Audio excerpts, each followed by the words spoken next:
Thank you. Good morning. How are you? Thanks for inviting me here.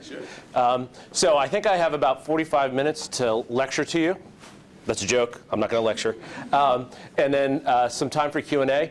I never was really good at following rules, so I'm not really going to do that. What I'm going to do is kind of talk to you, share with you some lessons I've learned over the course of my life and career. And when I was younger, I was kind of thick-headed, so I never really learned well when people tried to preach to me. I learned by experience, so I can't really kind of have you go back in time and live through all these experiences I've had with me, but I'll try and through some stories tell you why I've come to these conclusions about lessons in life. And hopefully you'll find the stories interesting. In terms of the rules here, though, I do not like it when I have to sit in a room and just listen to someone drone on and on. I do like to be interactive, so please interrupt me with questions at any point. If there's anything that you want to hear more of, let me know.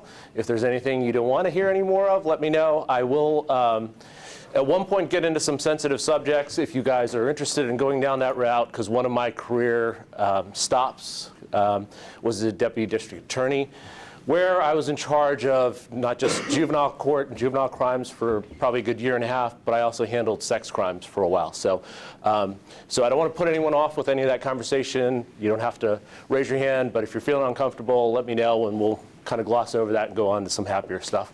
So let me tell you a little bit about myself. I kind of consider myself a local boy, even though I wasn't really born here. I was born in India. My dad got a scholarship to get his master's at Pitt, and he moved the family over here when I was 3 years old. After he got his master's, we moved to Harrisburg, Pennsylvania. I graduated from Central Dauphin High School. So I've lived here pretty much all my life, went to Penn State undergrad, have a degree in accounting, and then Dickinson Law School. So just real high level, a little bit of background on me. Another point I should make, and back in my day, this was something to be embarrassed about. These days, it seems to be cool, or maybe it's not. You guys have to tell me. But at the very least, it doesn't seem like something people are so much embarrassed about anymore, because it seems like every movie that comes out now is something related to geek culture. So my confession here is I was a geek growing up. I still am. You'll see it come through in some of the slides that I have here. So anyone here a Whovian, or anybody here know who Doctor Who is? And you don't have to raise your hand if you're too embarrassed. You can just nod. Anybody know what that is? If not, you're going to miss a really good joke that's part of my presentation here. And by the way, the title of the presentation was Opportunity Softly Knocks. There's a point to that. I'll get to it as part of the presentation. Is anyone willing to admit they know what this is that's on the screen? Can you tell everybody what it is? And what does it do? Right. So the reason I have this up here is it is a time machine. It's a time machine character called Doctor Who in this TV show, uses to travel all through time and have all sorts of interesting experiences. So since I'm taking you back in time to my childhood, I thought we'd do it in the TARDIS. So lessons from childhood. Childhood lessons to me are difficult ones. And not necessarily just for me. I just think childhood in general is a time where you're learning all sorts of things. Sometimes the lessons are hard. They don't always go over very well. Same was true for me. I'll recommend a book here that I've read that I think is actually pretty good, even from a business perspective. All I really needed to know I learned in kindergarten. Lots of good lessons in there. You can see some of the lessons I got out of childhood up there. I'll tell you why I got some of those lessons. So I guess technically I'm an immigrant. I'm not even first generation, because I was born over in India and grew up over here. The high school I went to, there wasn't a lot of diversity in. I was kind of an odd man out, or an odd boy out, I guess, in more ways than one. Wasn't always included in stuff, which is not necessarily surprising. People just hung out with whoever they were comfortable with.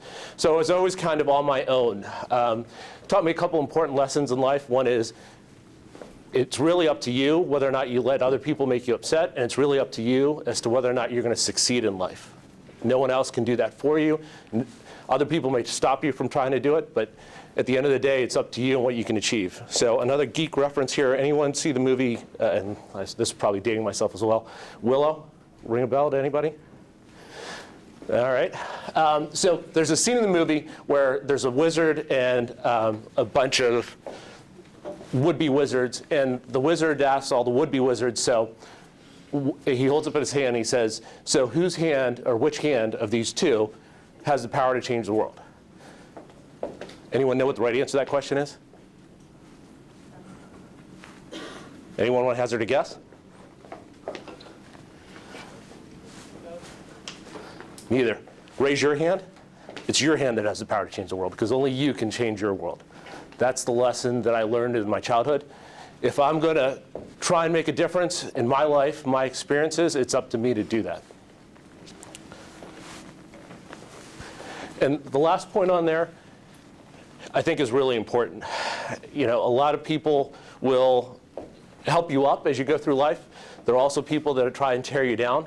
At the end of the day, the only person whose opinion really matters is yours. If you can look yourself in the mirror at the end of the day and think, I've learned something, I've accomplished something, I've done something good, that's what matters. Don't let anyone else tear you down.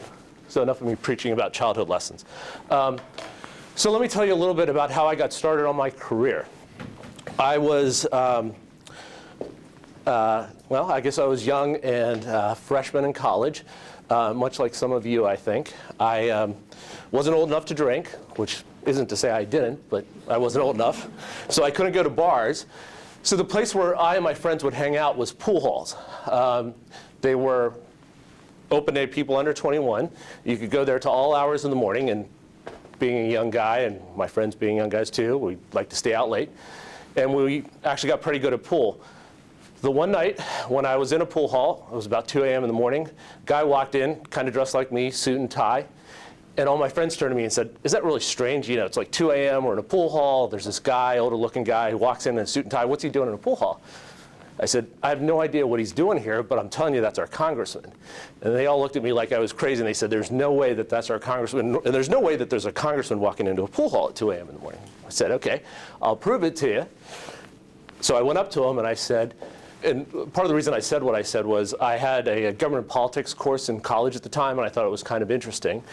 So now, and I have to set the scene a little bit for you. When I did this, I didn't look like I did now. So I was hanging out at a pool hall at 2 a.m. I had long hair, a mullet, I'll admit to that. I had, I don't think I had a beard back then or even a goatee, but I had long hair, ripped jeans, and I thought I was cool because I had this jacket that I loved at the time. And this will really date me. I doubt any of you have seen this video, but Bon Jovi had a video way back when he actually played rock as opposed to country. It was a long black leather jacket with fringes. So you got to picture me kind of looking completely different than I do now. So I went up to this guy in a suit and I said to him, don't I know you from somewhere, sir? And he looks me up and down, which I can imagine what he was thinking. And he says, I hope so, son. I'm your congressman. I said, I thought so. So I challenged him to a game of pool and said, look, if I win, I want you to give me a job. So I didn't win. Nevertheless, he still gave me an interview. And at the end of it, I got a job. So hence some of the life lessons that are up there. Don't be afraid to talk to anyone. Opportunity lurks in all sorts of strange places. You never know when someone you meet will be important to you later on or even on the spot. So don't be afraid to approach anyone and talk to them. All of you have something worthwhile to add or worthwhile to say. You shouldn't be afraid to say it. The lesson at the top, I suppose, may be interesting for you guys. So you can't just show up to take the test in college. Coming out of high school, I was kind of a straight A student. I told you I was a geek. Didn't really party much. Well, I guess towards my senior year I did. Went away to college. I actually went to Penn State, York. Lived off campus and was on my own for the first time in my life. And I probably went a little bit overboard with the partying and was focused more on the partying than I was on college. In part because I thought high school was easy to a certain degree, and I didn't think I'd have to study that hard. Well, I also was pre-med, which probably wasn't the right career choice to try and not study. So I ended up partying too much, only showing up for the test, and nearly failed out of college, at least my first year. Ended up moving back home, in part because my dad said, I'm not paying for you to go party, you're paying for you to go to college. And ended up back home, went to Harrisburg Area Community College, and found that business classes and accounting were really easy for me. And so that's what I did. And that's how I got into accounting. So that's the lesson on find what's easy for you and make it work for you. Yeah? I would have been 17. I was 17 when I went to work for him. while you were still in college? Yeah, an internship basically. But so, and I'll get to this later on. I interned with him when I was in college. After I graduated, he gave me a job down in DC, and I'll speak a little bit about that. And then actually he ended up recommending me for law school. So it made one, a lifelong friend, but also really set me on my path to a professional career, because before then I'd worked part-time at a bookstore. I'd worked part-time while I was going through college it was called wall-to-wall sound and video, so it was selling records and stereo equipment. Yeah. Did he ever tell you why he was in a pool ball at 2 in the morning? He never told me, but I eventually figured it out. So two reasons, one being more important than the other. The first was he grew up in Harrisburg. His parents, I think, owned a restaurant, and across the restaurant from the restaurant was a pool hall. So we always used to hang out there while his parents were working, and he was pretty good at pool. But the real reason was he and his buddies would go in the back room, and they would play poker for money. So I found that out eventually when I was driving into some of those places. So, like I said, I graduated from college, went to DC, ended up working for a congressman. By the way, it was Congressman Kikas. And I suppose you're posting this on the website, so maybe we want to edit the part out about what he was doing in the pool hall. So I went down to DC. He hired me to be a legislative director. I told you, a geek, so also a systems manager. I managed all the IT systems. It was a great experience for me. I was 21 at the time, so I was able to go to bars for once, at least legally. And I also had the opportunity to work for a member of Congress at the time when it was actually a pretty nice thing to work for a member of Congress. And what I mean by that is some of the lobbying restrictions that are out there right now didn't exist. And I'll tell you why this was important to me. I made, I think it was $17,500 a year, my first year out of college.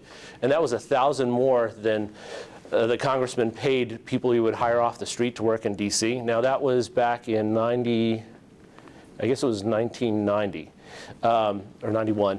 So point being, it wasn't a lot of money. And I really couldn't make ends meet, and Washington, D.C. is an expensive town, except for the fact that lobbyists would come along and take out staffers to dinner almost every night. So I either had dinner with somebody that somebody else was paying for, or I ended up going home on the weekends and then having my parents buy groceries and running off with half the groceries. So that was kind of my strategy to afford living in D.C. on $17,500 a year. But in exchange for kind of scraping by on what was a relatively low salary, at least for DC, I got to have all sorts of amazing experiences. And those experiences came to me in kind of strange ways. So one of the things I happen to be good at, for whatever reason, and I guess it's because of how I grew up, for a whole bunch of reasons, I've never thought any sort of work was beneath me. If something needed to be done, I did it. It's just kind of the way I was raised. The congressman at times needed someone to drive him around, and oftentimes that was me. And he was a very nice guy. He didn't consider me just an intern or a driver, or when I worked down there, just a staffer. If he had an important dinner meeting, he'd bring me along.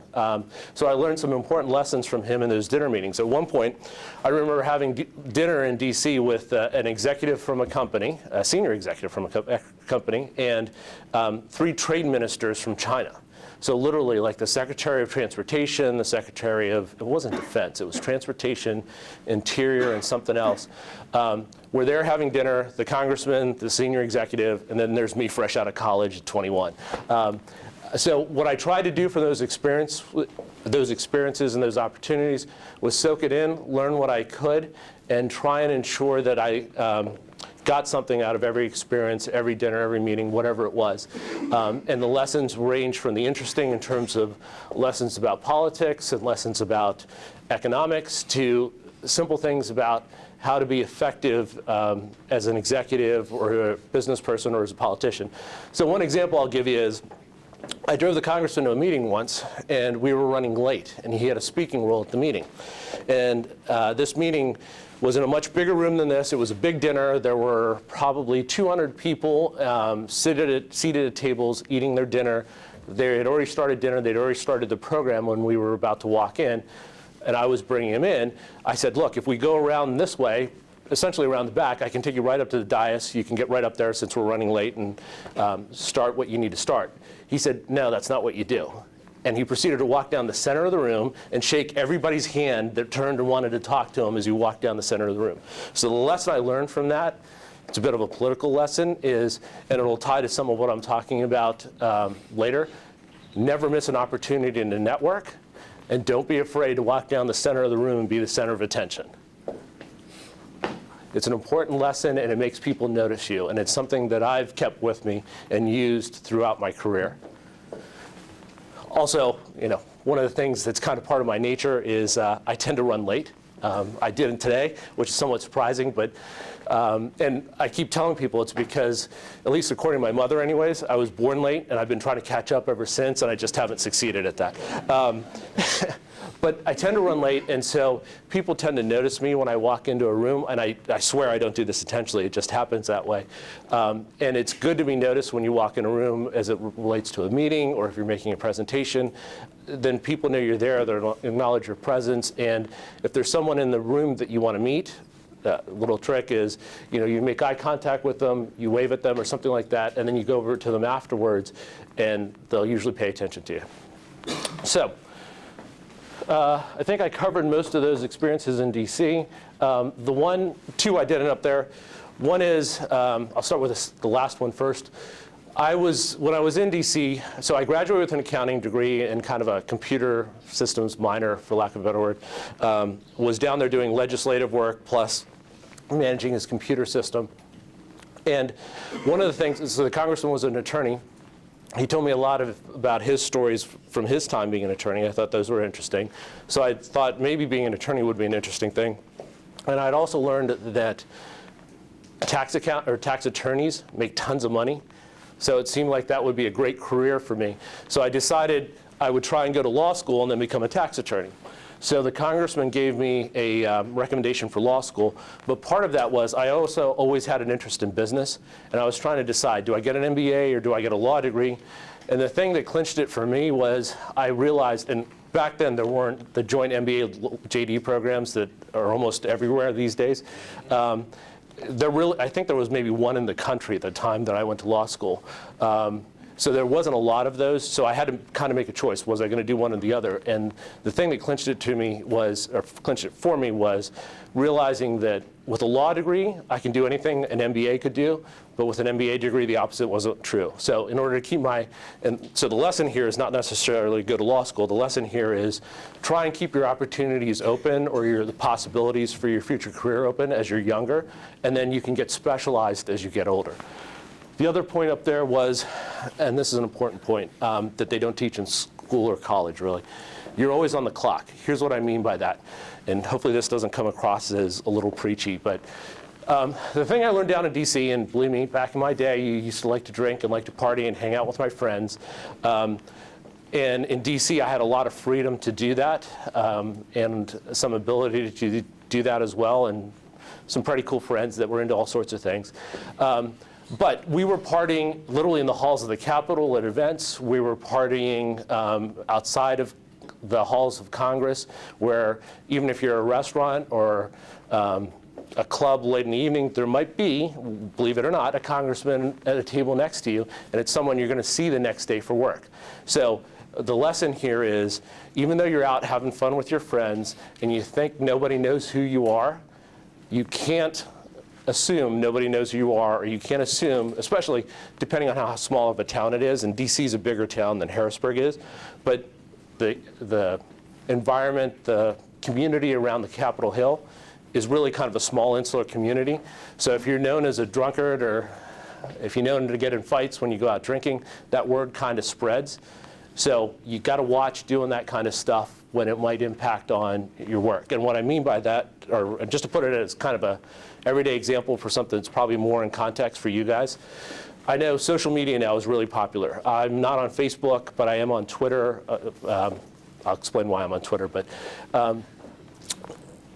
everybody seems to want to post everything about their lives these days. And on one hand, that's a good thing. On another hand, it's a bad thing. Because I will tell you as an employer, we look at people's social media before we make a hiring decision. So unless you want your future boss knowing that you're out drinking till 2 a.m. in the morning the day before you came in for the interview, don't post it on your website, or don't post it on your Twitter feed, don't post it on Facebook. I know that comes across as a little preachy, and you guys probably just want to share and stay connected with your friends, and I encourage you to do so. Just watch what you put out there, because sometimes it can come back to bite you. The business community in most towns is small. People talk to each other. I'm not saying any of this is fair. It's just the way it works, and people will check your social media presence before they give you an offer to come to work. So the next stop then in our little journey is law school. I went to Dickinson Law School, and so I told you I went there with the intent of being a tax attorney. As it turned out, when I got to law school, I realized very quickly that the life of a tax attorney was about as boring as it could be. It's very dry. You wind up spending a lot of time reading a lot of archaic cases, case law, and dealing with a lot of boring numbers. So I decided rather quickly that that wasn't the career path that I wanted to go down, even though it meant giving up the possibility of earning a lot of money. But other than getting a law degree then, I didn't know what I wanted to do once I came to that realization. What ended up happening was there was a judge who was a friend of the congressman who I helped out on his campaign when he was running for judge, because in Pennsylvania, oddly enough, we elect our judges. And in between my first and second year of law school, I needed an internship or clerkship. It's usually what you, or something. It's usually what you do in between your first and second year of law school. Called up, actually I ran into the judge, another example of you're always on the clock. I was out having lunch with a friend of mine at a restaurant in Harrisburg, and the judge happened to be there. So I went up and said hi, started up a little conversation, and said, you know, I'm in between my first and second year of law school. I haven't really found anything yet. Is there any chance I could get an internship or a clerkship with you? And he said, sure. So here's another lesson for you. I'm not sure if it's on this slide or a later one. Oh, it is on this slide. What you'll find that's important in life, or I found that's very important in my career, is a network. And what I mean by that is, in the old days, we used to call it a Rolodex. These days, I guess you'd call it the contacts in your iPhone. You need a whole list of people that you know. And it shouldn't be a list of people that you've targeted to know because you want something from them. It's just a list of people you know, a list of people that you've met in whatever context it happens to be, and have kept in contact with them, even if it's very infrequent, just to say hi to them at events, because you never know when you'll need help from someone, or you never know when someone will be able to give you the next step up in your career. And so that was kind of the case here. I helped out this judge, not thinking I was ever going to need anything from him or because I wanted anything from him. I just was working for the congressman. One of his friends needed some help on a campaign. There was something that I could do for him. I did it and never thought anything else about it until it was literally, I think, 2 or 3 years later when I was in law school, and I needed an internship and ran into him at lunch, and he offered me one. But without having made that contact, without having put that effort in before, I wouldn't have had that opportunity. And here's why I played a crucial part, not because I decided I wanted to become a judge, but because when I was interning for him, I got to see all the DAs practice in front of him, and I saw what they did, and I realized that that's the job I wanted. So hence my point, don't assume you know what you want to be when you grow up. So I started out pre-med, got a degree in accounting, thought I wanted to be a tax attorney, ended up realizing being a tax attorney wasn't for me, and ended up becoming a deputy district attorney. And I'll tell you some stories about that. That's where most of my exciting stories really are. The comment about grunt work leads to opportunity. I kind of made a bit of that point already, in the sense of you really should never take the attitude that any work's beneath you. All work is good. All work has value. Even parking cars. So my story around parking cars is I was volunteering. I had met Tom Ridge when he was a congressman down in D.C. when I worked for Congressman Geekus down in D.C. And he seemed like a nice guy. He was running for governor when I was in law school. I volunteered to help out on his campaign. And you know, I was a law student. I didn't do any high-level campaign work, just kind of did grunt work. One of the things I happened to be doing at one point in my time with him was valet parking cars at a fundraiser that was at someone's house. So there wasn't a lot of parking up close to the house. You had to park the car far away. So you had a couple campaign volunteers out front volunteering to park cars. This guy, short, bald guy, pulls up in a very expensive car. And I thought, I'm a guy, I love cars, what can I say? I thought, geez, I'm going to get a chance to park this car. It was a BMW, it was their sports coupe at the time, and I think it was the 850. But anyways, the point being, I was pretty excited about having an opportunity to drive this car that at that point I wasn't sure I'd ever even be able to afford. So I offered to valet park his car. He actually turned me down and said, no thanks, I'll park it myself. I think he probably realized I wanted to take it for a spin. And then later on, when we finished parking all the cars and we were in the event, I struck up a conversation with him purely because I liked his car for no other reason. Come to find out, he was an executive with, it was general counsel actually, of Rehab Systems Corp. And they had sold that company to NovaCare, and he walked away with a boatload of money. But it was a guy who, one, was an attorney. I didn't realize that when I went to park his car. Somebody who'd been successful at business, also didn't realize that when I went to park his car. And somebody who it turns out, and I'll get to this later in the story, ended up being a mentor of mine for years, still is, and was a boss of mine as well. And I'll tell you that story as well. So, point here is, you should always network. The time to network is not when you need something from someone, but before you need something from them. You should go out, meet them, try and interact with them. And you should never be afraid to do anything, because you never know when you're going to get value out of a life experience. Any questions about any of that before I go on? Am I losing everybody's attention, or are you guys okay? So, my life as a prosecutor. So I had interned for the judge. I saw what the DAs did, and I thought, man, that's a great job. And I wanted to do it. So what I ended up doing was using some connections to try and get an internship in the DA's office. Took a little pushing because there's lots of demands for interns or internships in a DA's office. I did manage to get in. John Cherry was the DA for Dauphin County at the time. He gave me an internship. I did it, I think it was between the second and third year of law school for me. And it turned out to be a great experience. So my point of view on the DA's office is it's probably the best job I'll ever have in my life. So I started as an intern and ended up being a deputy DA. Did it for, I think it was about 3 years before I moved on. And the reason why I think it's the best job in the world is because, a lot of times as a lawyer, you'll know this, your job is to be the best advocate you can be for your client. Sometimes your client is a complete idiot, but you still have to be a real strong advocate for them. My life as a prosecutor. So I had interned for the judge. I saw what the DAs did, and I thought, man, that's a great job. And I wanted to do it. So what I ended up doing was using some connections to try and get an internship in the DA's office. Took a little pushing because there's lots of demands for interns or internships in a DA's office.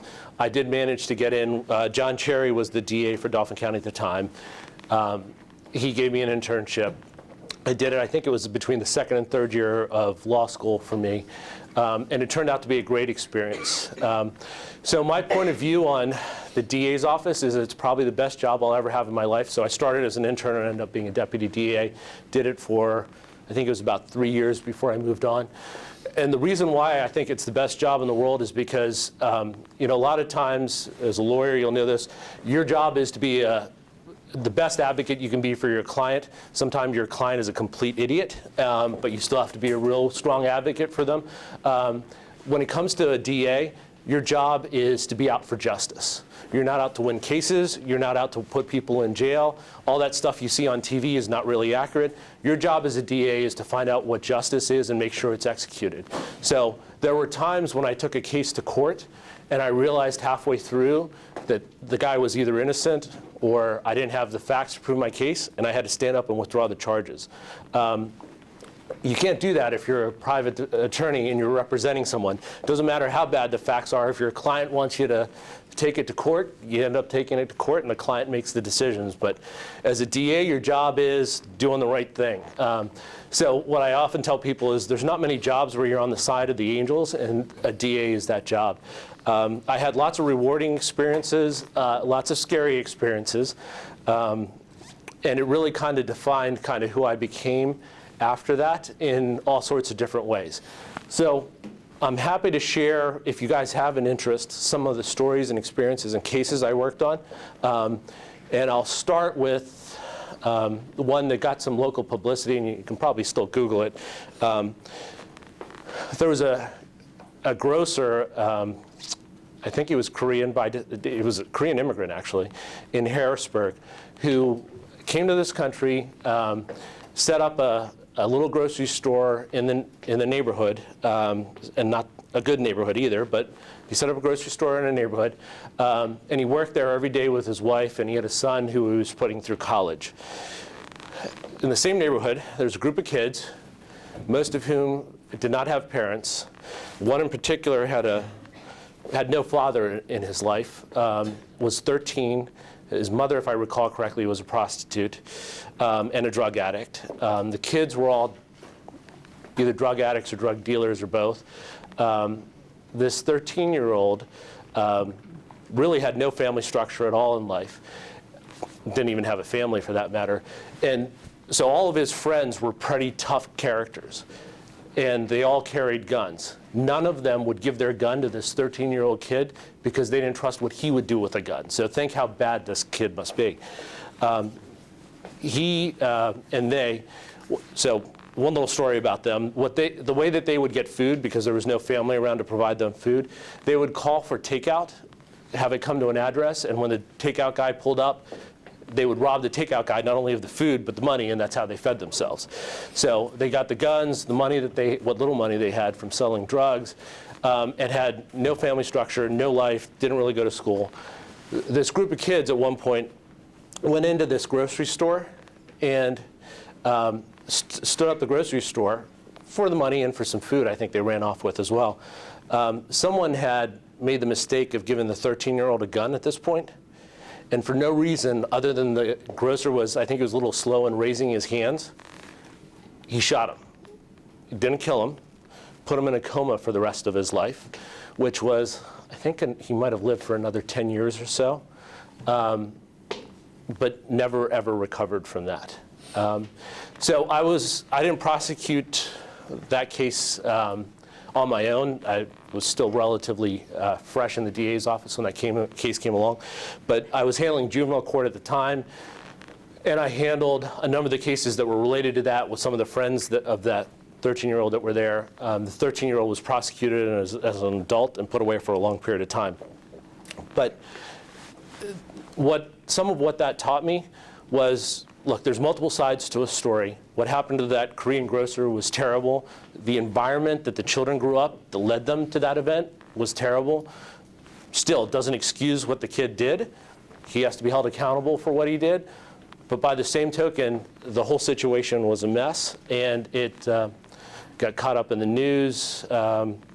It was quite an experience to work through, and I learned a lot from it. So that's just one example of the kind of stuff I had to deal with in the DA's office. It requires working closely with the police. They really were not just arms and legs, right and left hand, but kind of what drove the whole process.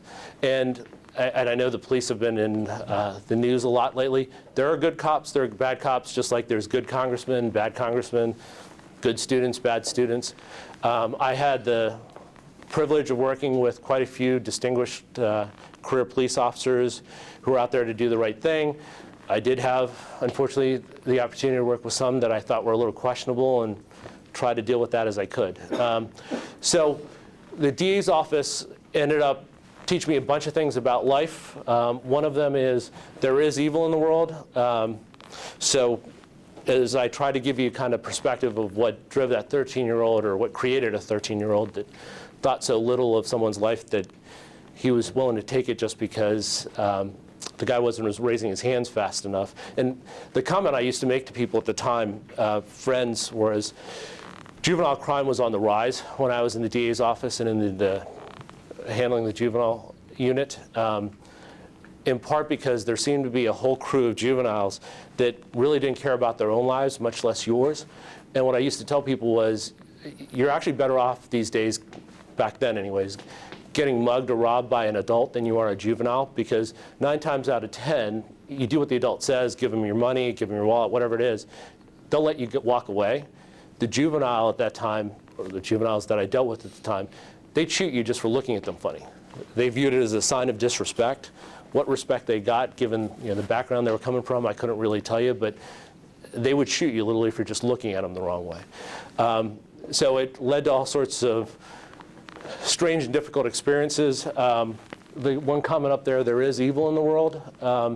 So I won't really, unless you guys want me to, go into the details of some of these stories, but I ended up prosecuting sex crimes and juvenile sex crimes, meaning things that were done to juveniles as well as things juveniles did to other kids.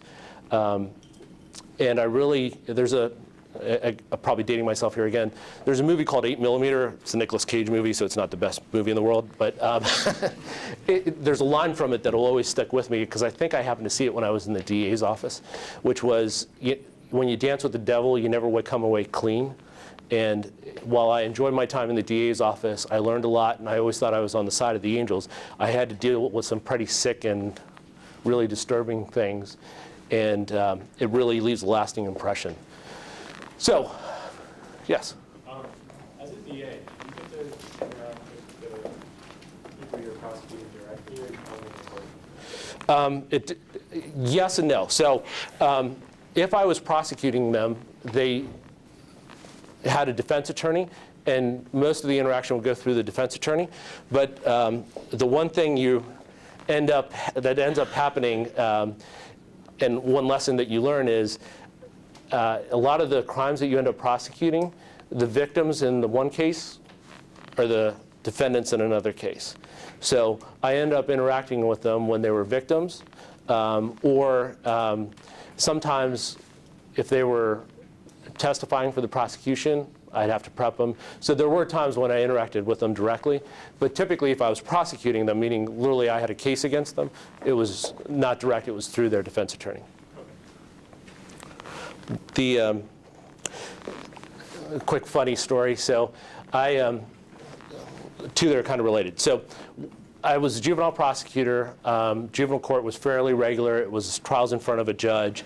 At the time, the Harrisburg School District had all sorts of issues, so there were a lot of kids coming through from there. And I remember the one day, I think it was like a Thursday or Friday when we had juvenile court, and I forget the kind of case it was. I think it was a drug case. Ended up prosecuting a young man, got him held for prosecution. So essentially, it's not really jail. It's a juvenile detention center. Got him put in a juvenile detention center awaiting a trial. And then on Monday, I had adult court, and I saw a woman in the back of adult court that looked familiar to me, and I couldn't remember where I'd seen her before.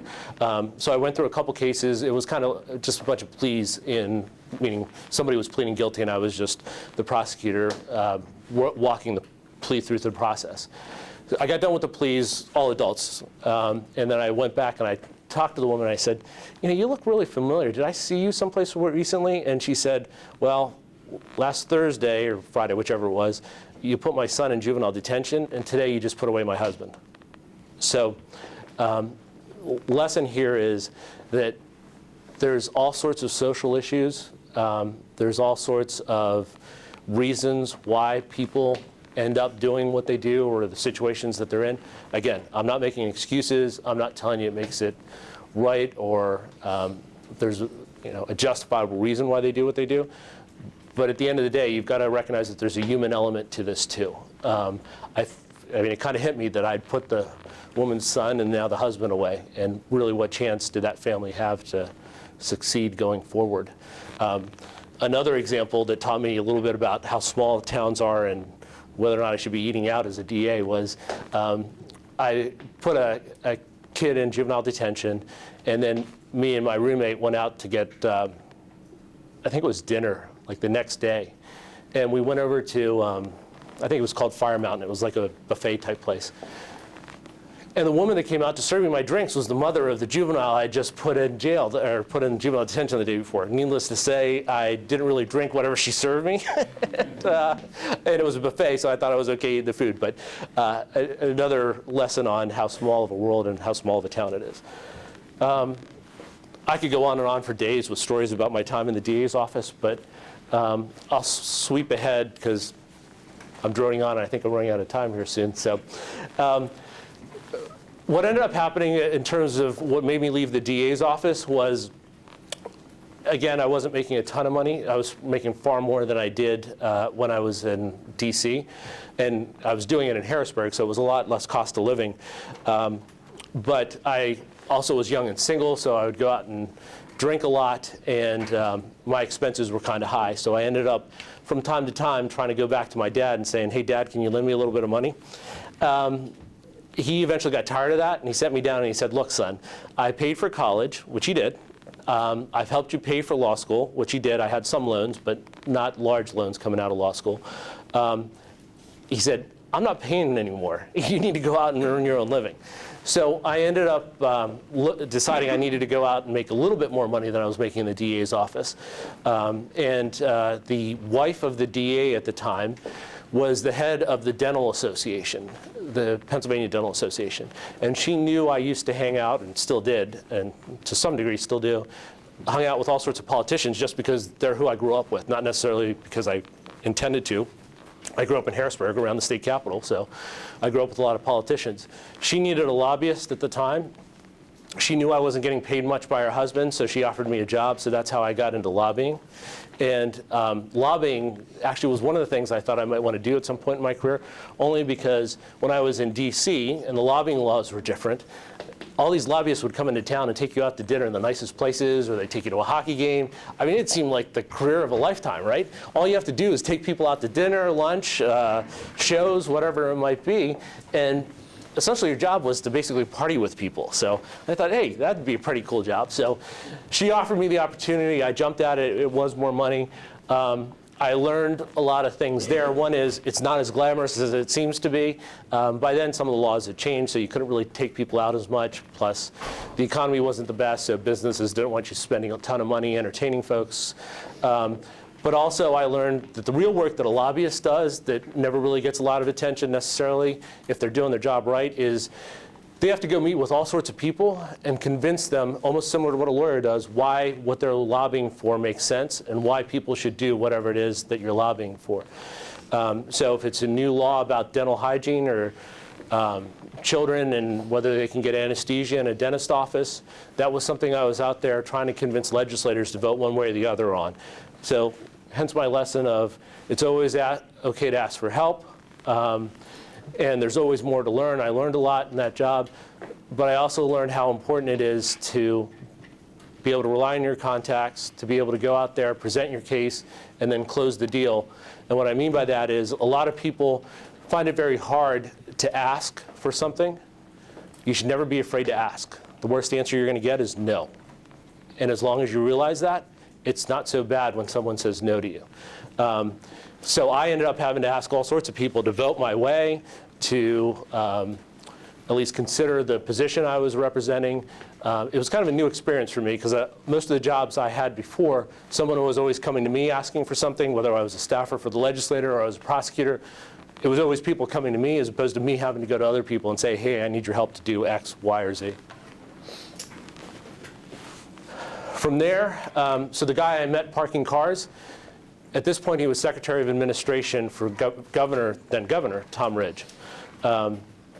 And that was back when the tobacco settlement was done, where a bunch of states had sued the tobacco companies for all sorts of reasons and come away with a ton of money. So this guy I was working for, his name was Tom Pease, short guy. I'm going to have to tell him that this lecture is posted so you can hear me making fun of him. But short guy, wore glasses, and the line he would always use, so the state of Pennsylvania got, I think it was like $25 billion over a course of so many years as a result of the tobacco settlement. And Governor Ridge said he'd listen to anybody who had any idea on how to invest those dollars to make Pennsylvanians healthier. He wasn't going to sit there and meet with everybody. He appointed Tom Pease, who was the Secretary of Administration, to kind of figure that out and meet with people. Tom Pease wasn't going to meet with everybody. So Tom Pease came to me at the DA's office and said, hey, you know a little bit about health care. I guess he liked me. He said, why don't you come work for me, and we'll figure out how to invest these tobacco settlement dollars. So that's how I got into state government. I went to work for Tom Pease. We came up with a plan, a whole bunch of people. It wasn't just the two of us. There was a whole team that worked on it, on how to invest those tobacco settlement dollars. And the famous line that Tom used to repeat every single time he went out and gave a speech was, it doesn't matter how short, bald, or bespectacled you are, when you have $25 billion to invest, everybody wants to be your friend. So hence my lesson of don't let it go to your head, because you don't always have $25 billion to spend. State government positions, even the position I had in DC, carried with it a certain measure of authority and power. But I always try to make sure, and Tom, who has a very sarcastic sense of humor, always made sure that I never let it go to my head. So don't let it go to your head. I think I've hit most of the other lessons on there. So I'll, in the interest of time, move forward and talk about where I am now. So when I was in the state and figuring out what to do with those tobacco settlement dollars, I had the opportunity to meet all sorts of people that were basically almost anybody and everybody that was involved in healthcare in Pennsylvania, because everybody had an opinion on where those dollars ought to be spent, usually with them. So I, towards the end of my time in state government, had been approached by a pharmaceutical company that wanted me to come work for them. During the course of my time with Tom Ridge and Tom Pease, figuring out what to do with those tobacco settlement dollars, I had run into the CEO of Capital Blue Cross, and he, after a second or third meeting, whatever it was, I can't remember what even we were talking about, he mentioned to me as an aside, hey, before you ever leave state government, make sure you give me a call. So I was still in state government, had an offer from a pharmaceutical company, was thinking about going there, and I remember the conversation I had had years before with Jim Mead, who was the CEO of Capital Blue Cross.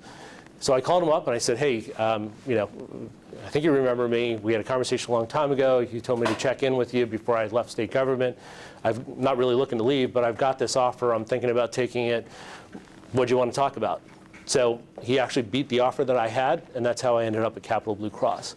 But another lesson there of always keep all doors open, keep conversations going. You never know when some offhand comment somewhere along the way is going to lead to your next position. So a little bit about Capital Blue Cross. Capital Blue Cross is a full-service health plan, 21 counties in central PA, Lehigh Valley. We basically run from the PA-Maryland border all the way up and over to the New York border. We deliver health insurance and all sorts of related services for folks. We have a number of subsidiaries, one of which I am the CEO of. It's a wholly owned subsidiary, Dominion Dental. So Capital Blue Cross insures about, at this point, almost 800,000 lives. And Dominion insures almost 800,000 dental lives. It's a dental insurance plan that's in multiple states. It's actually headquartered out of Alexandria, Virginia. We also have a subsidiary, Genea, that does the latest hot thing. If you have any interest along this line, you really should get into it because it's a pretty promising field, is analytics. What Genea does is they look at and they combine, and it's a wholly owned subsidiary, but it's not just for capital. They sell services all over the country. They take data from insurers and hospitals, and it's all the healthcare data of all of our claims and everybody else's. They put it all together, and then they allow doctors to look at populations of people and decide, hey, here's what Aji needs in order to get healthier, here's what Sally needs. It really helps empower the physicians make educated choices around delivering care to folks. That's what Genea does. It's a new subsidiary probably in the last 5 years that we've put together. Make a long story short, it's a whole broad array of interests that Capital has, all focused around healthcare and helping people live healthier lives, basically do better by ensuring that they're healthier and that they have all sorts of wellness activities provided to them. I have a kind of an interesting role there. I've had a number of roles there. So I came in, I suppose, as something of kind of like a executive assistant to the CEO, although I think my title at the time was director. Did government affairs for a little bit, not really for very long. Have run the individual product book for a little while. Right now what I do is I handle all the networks, all the negotiations with the pharmacies, the hospital systems, the docs. The team that does that reports up to me. I handle pharmacy, so there's a whole pharmacy team that handles our contract with our pharmacy benefits manager and manages the pharmacy benefits for our members that reports up to me. All of the ancillary products, so the dental products, others report up to me. And I still do a role that I've had for a while is business development. And it's hard to explain what business development is. Sometimes it's mergers and acquisitions. Mostly the way I try to explain my job is what I do is they figure out what everyone else wants to do. Whatever's left that nobody wants to do, they give to me. So that's a little bit about capital and what I do there. Some of the lessons I've learned from working in capital. So again, I've never thought any work was beneath me. Whenever anybody at Capital has needed help, or certainly whenever my boss came to me and said, hey, I need this done, I step up to the plate and I try and figure out a way to do it. And if you do good work, usually the result is you get more work. The more work you get, the more responsibility you get, the higher you can go. It also requires being flexible and adaptable. I don't do the same thing every day or even hour to hour. I'm constantly shifting my focus depending on what the priority is. And that flexibility and adaptability have really allowed me to succeed in my career. Lifelong learning, this is an important point. So I think now I've covered like 5 different careers I've had with you guys. Each required some core skill sets, but different skill sets. I've had to learn new things at each job. The health insurance industry is changing fundamentally at a fairly rapid pace. The healthcare industry is changing right now at a fairly rapid pace. In order to stay on top of that, you've got to continue learning all throughout your career, regardless of what your career is, just given the rate of change in science, technology. If you're not committed to lifelong learning, you're not going to be relevant at this point, even 2-3 years down the road. I told you guys I'm on Twitter. The only reason I'm on Twitter, one, the CEO at the time made me get on Twitter. He actually signed me up for my account. But 2, because I follow all these healthcare reporters and all of these scientists or healthcare leaders, and that's how I stay on top of what the latest breaking news is in healthcare. I find that through their Twitter feeds, I learn more about what's going on in healthcare than if I read the Wall Street Journal or pick your choice of periodical. Because usually before the article's posted, they're tweeting about what they're working on. Lesson there is, again, focus on lifelong learning and don't think it's always going to come through the same channels it's always come to you through. So it's not going to be, back in the day it was reading newspapers, reading law journals. It's not that way anymore. The world is changing and it's changing rapidly. Last point, don't assume you know what you want to be when you grow up, because at least at this point I don't think I've grown up yet, and I've got a lot more learning to do and hopefully a lot more career left in me. And who knows what roles I'll have between now and the time I retire. So you guys haven't asked me a lot of questions. I've talked a lot. Let me sum up some of my life lessons for you and then see if you guys have any questions. My summary on life lessons are: seize opportunity. Remember the title of my presentation, Opportunity Softly Knocks. You never know where it's going to come. You never know who you've met along the way that will make a difference in the rest of your life. So store up those experiences, store up those contacts, and it may not be 5, 10, 20 years down the road that you'll find you need it, but when you need it, you'll be glad you have it. Commit to lifelong learning. I just hit that pretty hard. Really, and I don't think it really matters what your field is that you want to get into.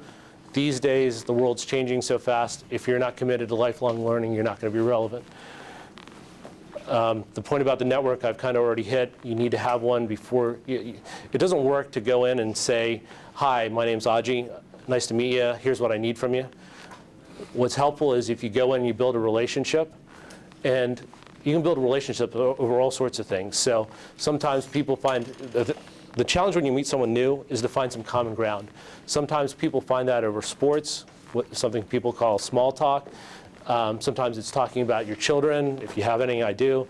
Sometimes it's talking about where you like to travel. Just find some common ground with whoever you meet, and people will remember you because you found something that you connected with them on.